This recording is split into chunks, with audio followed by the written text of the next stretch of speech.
2025ට ස්තුතියි. අපි යනවා 2026ට.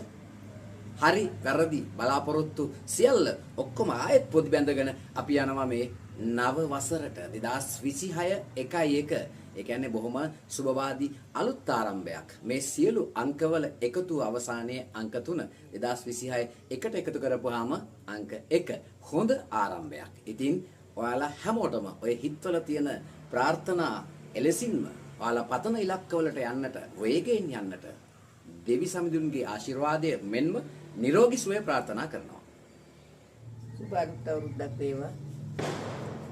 මේ ලැබුවා 2026 අවුරුද්දේදී මම දෙන පණිවිඩය තමයි වැඩිහිටියෙක් වශයෙන් අපි මෙතෙක් කල් ආවාගේ අපි ඉස්සෙල්ලාම දෙවියන් වහන්සේට ස්තුති කරන්න ඕන.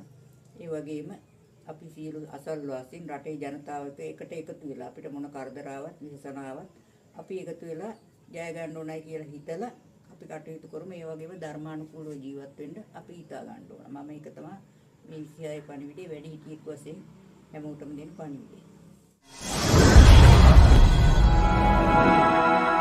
ටෙලිවිෂන් කරලි සොඳුරු නවාතැනක් GoSL TV